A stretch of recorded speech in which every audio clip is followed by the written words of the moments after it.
అరే కోడిగుడ్డుని నేను సూటిగా ప్రశ్నిస్తున్నా, మీరు మంత్రిగా ఉన్నప్పుడు మీరు ఏం తీసుకొచ్చారు ఆంధ్రాకి? ఏం తీసుకొచ్చారు చెప్పండి. ఇప్పుడు మేము మాకు ఇప్పుడే థ్యాంక్ యూ అన్న 7 నెలల్లో 6,33,568 కోట్ల రూపాయలు పెట్టుబడులు తీసుకొచ్చాము. 4,10,125 మందికి ఉద్యోగాలు కల్పించే పరిశ్రమలు ఆంధ్ర రాష్ట్రానికి ఎన్డీఏ ప్రభుత్వం తీసుకొచ్చింది. అది గర్వకారణం. కాగ్నిసెంట్ గురించి కూడా నేను ట్వీట్ పెట్టా కదా, చూడలేదన్న ట్వీట్? ఎవరు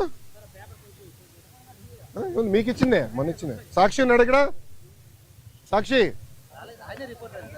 రాలేదా? ఆయనే రిపోర్టరా? కేసు రాలేదా? సాక్షి ఎవరు లేడా? అరే ఆయనకి ఇద్దాం అనుకున్నానే కాగితం.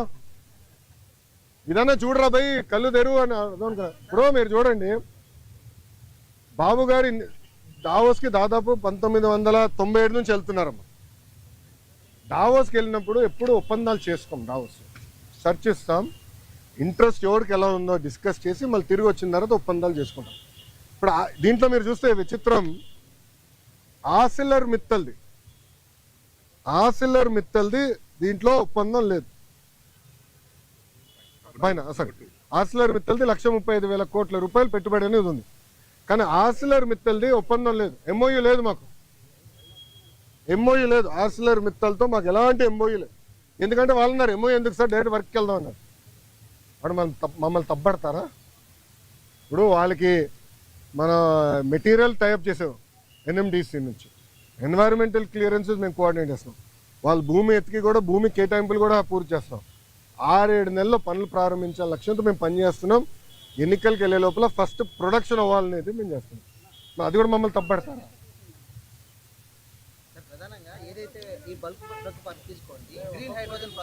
అవును, ఇవన్నీ మంత్రిగా నేనున్నప్పుడు సంతకం పెట్టాను.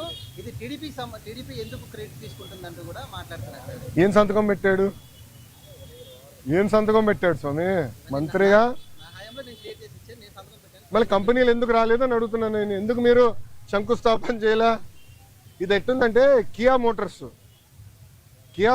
ఎవరు తీసుకొచ్చారు మీ అందరూ బాగా తెలుసు. ఆనాడు కియా మోటార్స్ తీసుకొచ్చి చంద్రబాబు నాయుడు గారు అహర్నిశలు కష్టపడ్డారు. 16 నెలల్లో ప్రొడక్షన్ తీసుకొచ్చారు. వైకాపా ప్రభుత్వం అధికారంలోకి వచ్చిన తర్వాత ఒక ఈమెయిల్ సృష్టించి, గతంలో రాజశేఖర రెడ్డి గారు ఈమెయిల్ పెట్టారు, ఆ ఈమెయిల్ వల్ల కియా మోటార్స్ వచ్చిందండి. ఇంకేం చెప్పాలి సార్? మీరు టీసీఎస్ కూడా క్రెడిట్ తీసుకున్నారు, మీరు చూసారో లేదో. టీసీఎస్ కూడా క్రెడిట్ తీసుకోవడానికి ప్రయత్నించారు. మేము తీసుకొచ్చి నేనే చంద్ర గారితో మాట్లాడి ఆయన ఆఫీస్కి వెళ్ళాను స్వామి. ఆయనతో 45 నిమిషాలు 1-on-1 నేను మీటింగ్ పెట్టుకున్నాను. తర్వాత నా అదృష్టం ఏంటంటే చంద్ర గారు వాళ్ళు మొత్తం మేనేజ్మెంట్ ఇంపార్టెంట్ లీడర్స్ అందరిని పిలిచి నాతో మీటింగ్ పెట్టించారు తెలుసా. అక్కడ క్లీన్ చేసాం మేము. ఇది తాజ్ హోటల్స్ కానివ్వండి, టీసీఎస్ కానివ్వండి, రెన్యూవబుల్ ఎనర్జీ కానివ్వండి, అన్నీ. ఇప్పుడు మీరందరూ ఒకటి గుర్తుపెట్టుకోవాలి. మీరందరూ ఒక ప్రశ్న అడిగారు, మహారాష్ట్రకి కన్సిస్టెన్సీ ఇన్ గవర్నమెంట్ అంటే ఒకే ప్రభుత్వం మళ్ళీ వచ్చేగల ఏమవుతుందంటే అక్కడున్న పెట్టుబడులు పెట్టే వాళ్ళకి కాన్ఫిడెన్స్. డావోస్లో ఒక పారిశ్రామికవేత్తని నేను కలిసాను, మన ఆంధ్ర రాష్ట్రంలో పెట్టుబడి పెట్టాడని. నాకు టైం లేదు బాస్, నాకు ఇంకో మీటింగ్ పరిగెడుతున్నా, నాతో నడవండి అని చెప్పి మన ఆంధ్ర పెవిలియన్ నుంచి భారత్ పెవిలియన్ వరకు మేము నడుచుకుంటూ వెళ్తున్నాం. ఒక 10 నిమిషాలు వాక్. ఆయన అన్నాడు, నేను జగన్మోహన్ రెడ్డి గారిని ఇదే డావోస్లో కలిసానికి ప్రయత్నించా, చాలామంది అడిగా, కలవనని చెప్పాడు అన్నాడు. ఎందుకన్నా? మీరు తెలుగుదేశం పార్టీ హయాంలో పెట్టుబడులు పెట్టారు కదా అంటే మీరు తెలుగుదేశం పార్టీ కంపెనీ.